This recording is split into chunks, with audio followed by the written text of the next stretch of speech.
इस वक्त तक डिजिटल लॉजिक डिजाइन में हमने जितना काम किया है उसमें यह होता था कि हमें ट्रुथ टेबल दिया गया होता था और इस ट्रुथ टेबल को इस्तेमाल करते हुए हम इसके आउटपुट के लिए बुलियन एक्सप्रेशन ड्राइव करते थे और फिर इस बुलियन एक्सप्रेशन को हम के मैप या टेबुलेशन मेथड के जरिए सिंप्लीफाई इक्वेशन में कन्वर्ट करते थे और फिर इस सिंप्लीफाइड इक्वेशन को हम एक सर्किट डायग्राम में कन्वर्ट कर देते थे।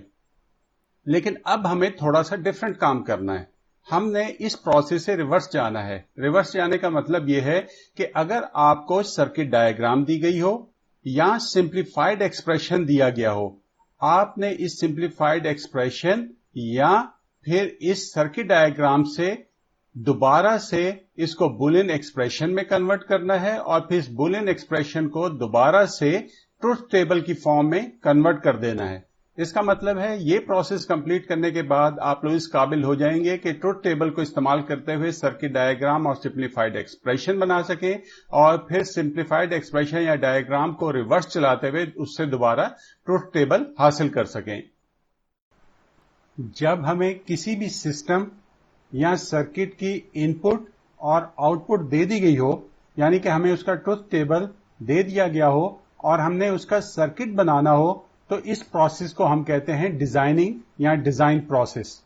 इसके रिवर्स कि अगर हमें कोई डिजिटल सर्किट दिया गया हो और कह दिया जाए कि इस सर्किट से इसका ट्रुथ टेबल बनाएं या इक्वेशन बनाएं, तो ये डिजिटल सिस्टम की एनालिसिस प्रोसेस कहलाता है। किसी भी सिस्टम में डिजाइन और एनालिसिस पैरेलल प्रोसेसेस होते हैं और आपको ये दोनों प्रोसेसेस मालूम होने चाहिए।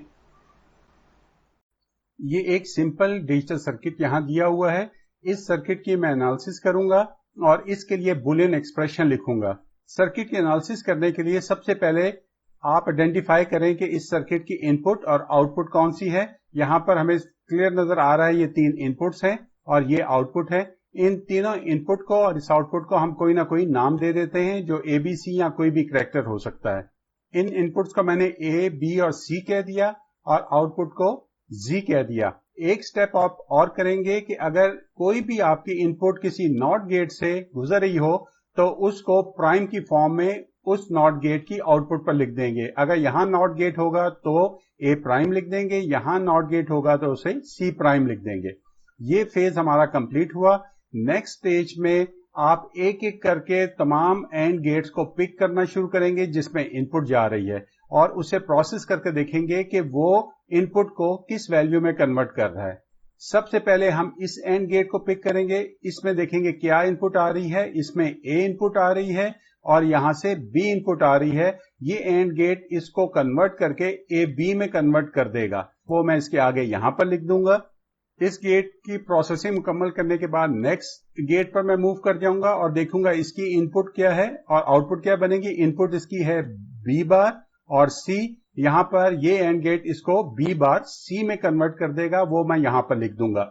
इस तरह से अगर आपके सर्किट में और गेट हुए तो आप इसी तरह से सबको प्रोसेस करके उनके आउटपुट पिन्स पर लिखते जाएंगे। नेक्स्ट स्टेज में अब ये जो आउटपुट है ये इस और गेट की इनपुट बन जाएगी और जब ये इनपुट और गेट से गुजरेगी तो हम इसे प्लस की फॉर्म में लिखेंगे क्योंकि और गेट को प्लस की फॉर्म में हम शो करते हैं। यहां से ये दो इनपुट जब गुजरेंगी तो ये AB प्लस B बार C बन जाएगी, वो मैं यहां पर लिख दूंगा। इसका मतलब ये है कि मेरी जो आउटपुट Z है वो AB प्लस B बार C के बराबर है और ये Z और AB प्लस B बार C मेरा सिंप्लीफाइड एक्सप्रेशन बना देंगे जो इस डिजिटल सर्किट को शो कर रहा होगा। ये हमारे पास डिजिटल सर्किट दिया गया है और ये इसकी इक्वेशन है। अब हम चाह रहे हैं कि इस इक्वेशन को एक्सपेंड करके इसे बुलियन एक्सप्रेशन की फॉर्म के अंदर लिखें जिसके अंदर कंप्लीट एक्सप्रेशन हमें मिल जाए। इसके लिए सबसे पहले हमने ये आइडेंटिफाई करना है कि इस एक्सप्रेशन में कितनी इनपुट्स इस्तेमाल हुई हैं। इसका मतलब है देखें A इनपुट है, B इनपुट है और C इनपुट है। ये लिखने के बाद कि हमारे पास ABC इनपुट है, हमने पहली टर्म यहां से पिक करनी है और देखना है कि इसमें से कितनी टर्म्स मिसिंग है। इस AB में से C टर्म मिसिंग है। जब हमें पता चल जाए कि इस टर्म में से C एक इनपुट मिसिंग है तो हमने इसी टर्म को 2 दफा इस फॉर्म के अंदर लिख लेना है। ये लिखने के बाद ये जो दो नई टर्म्स हैं, इन दोनों के साथ मिसिंग इनपुट को हमने लिख देना है। ये जब मिसिंग इनपुट इन दोनों टर्म्स के साथ लिखी गई तो किसी एक को प्राइम मार्क कर देना है। मैंने इस सी को प्राइम मार्क कर दिया। अब ये टर्म मेरे पास कन्वर्ट होकर दो टर्म में आ गई, जिसमें से इस दोनों में सी मौजूद है, एक प्राइम हालत में और एक नॉन प्राइम हालत में। इसको हम कहते हैं कंप्लीटिंग ईच टर्म। इस यही प्रोसेस मैंने ये दूसरी टर्म के साथ भी करना है कि अब मैं दूसरी टर्म लिखूंगा, इसके अंदर से ए मिसिंग है, एक टर्म मिसिंग है, तो मैं ये दो दफा इसको लिखूंगा और इसके बाद इसके अंदर जो मिसिंग इनपुट ए थी वो इनके साथ लिख दूंगा। ये मिसिंग इनपुट लिखने के बाद इन दो मिसिंग इनपुट की एक वैल्यू को मैं प्राइम मार्क कर दूंगा। इसका मतलब बी बार सी कन्वर्ट होके दो टर्म में आ गया और उसमें से एक, दोनों में ए मौजूद है, एक में नॉन प्राइम हालत में और एक में प्राइम हालत में।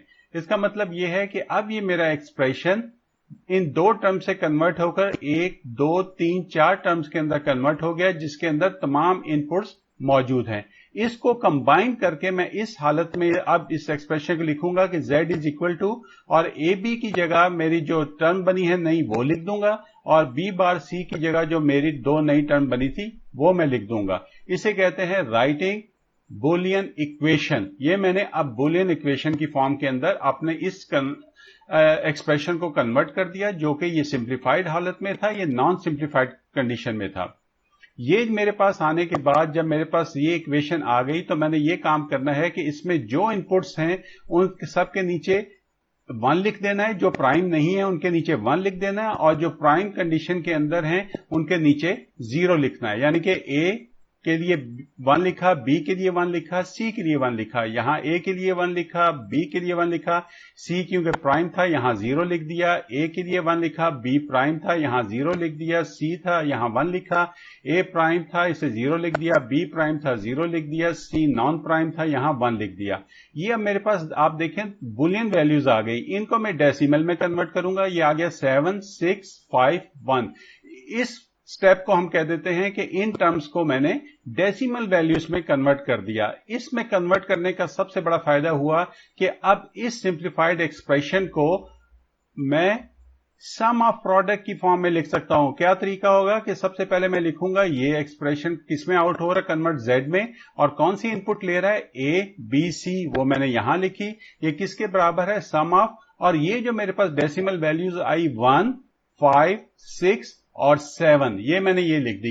ये एक बहुत सिंपल प्रोसेस है जिसमें हम एक सिंप्लीफाइड एक्सप्रेशन को, जो हम किसी सर्किट डायग्राम से भी हासिल कर सकते हैं, उसको हम नॉन एक्सपेंडेड एक्सप्रेशन में कन्वर्ट करते हैं, और फिर उस नॉन एक्सपेंडेड एक्सप्रेशन को हम बुलियन एक्सप्रेशन के अंदर कन्वर्ट कर देते हैं।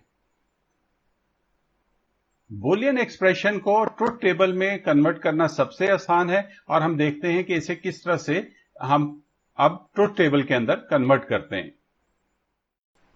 मेरे पास ये एक बुलियन एक्सप्रेशन है जो सम ऑफ प्रोडक्ट की फॉर्म में दिया गया है। अब मैं इसका ट्रुथ टेबल बनाऊंगा। ये मैंने टेबल बना लिया जिसमें ए कॉलम है, b column, c column input के लिए, जेड कॉलम आउटपुट के लिए, और ये कॉलम डेसिमल में वैल्यू लिखने के लिए। ये टेबल बनाने के बाद अब इन तीन कॉलम्स को मैं बाइनरी टेबल के नंबर से फिल करूंगा। यानी कि पहले मैं 0 0 0, अगले में 1 2 3 4 5 6, इस फॉर्म में। आसान तरीका यह है कि सबसे पहले एक कॉलम के टोटल 8 एंट्रीज हैं, पहली 4 को 0 लिखूंगा, अगली 4 को 0 लिख दूंगा। बी कॉलम के लिए पहली 2 को 0 लिखूंगा, अगली 2 को 1 लिखूंगा, नेक्स्ट 2 को 0, और उसके बाद नेक्स्ट 2 को 1 लिखूंगा। इससे नेक्स्ट कॉलम के अंदर 0 1 0 1 0 1 के ऑर्डर के अंदर लिख दूंगा। ये मेरे पास इनपुट की एंट्रीज मुकम्मल हो गई। ये इनपुट की एंट्रीज मुकम्मल होने के बाद ये डेसिमल के इक्विवेलेंट में वैल्यूज इसकी यहां पर लिख दूंगा इन बाइनरी नंबर के। ये जब लिखी गई तो अब इन वैल्यूज में ये जहां जहां पर डेसिमल में ये वैल्यूज जिस रो के अंदर मौजूद है उसके जेड कॉलम के अंदर मैं 1 लिख दूंगा। ये मैंने काम मुकम्मल कर लिया, जेड के अंदर 1 लिख दिया, और बाकी जो एंट्रीज बच गई इनके अंदर मैं 0 लिख दूंगा। ये मेरा ट्रुथ टेबल कंप्लीट हो गया। इस बुलियन एक्सप्रेशन को जो सम ऑफ प्रोडक्ट की फॉर्म में था मैंने एक ट्रुथ टेबल के अंदर कन्वर्ट कर दिया। अगर सिंप्लीफाइड बुलियन एक्सप्रेशन की टर्म्स में एक से ज्यादा इनपुट मिसिंग हो तो हम उसे किस तरह से हैंडल करेंगे। इस चीज को समझने के लिए ये एक सिंप्लीफाइड एक्सप्रेशन लेते हैं और इसमें इनपुट आइडेंटिफाई करते हैं जो ABCD है। अगर हम पहली टर्म देखें तो इसमें एक इनपुट मिसिंग है, इसमें दो इनपुट मिसिंग है इस टर्म में, और तीसरी टर्म में कोई इनपुट मिसिंग नहीं। याद रखें, मिसिंग इनपुट डिटरमिन करती है कि हम उस टर्म को कितनी दफा रिपीट करके लिखेंगे। इसका सिंपल फार्मूला है कि number of repetition is equal to 2 raise to power number of missing input. अगर एक इनपुट मिसिंग हो तो 2 रेज़ टू पावर 1 हम इसे 2 दफा रिपीट करके लिखेंगे। अगर दो इनपुट मिसिंग हो तो 2 रेज़ टू पावर 2 4 टाइम इसे रिपीट करके लिखेंगे और इसी तरह से हम चलते चले जाएंगे। अब इस एक्सप्रेशन को हम इसी तरीके से सॉल्व करते हैं। सबसे पहले ABC लेते हैं, एक इसमें से इनपुट मिसिंग है, 2 रेज़ टू पावर 1 2 के बराबर हुई, 2 दफा रिपीट करके लिखा और एक्सपेंडेड फॉर्म में कन्वर्ट कर दिया।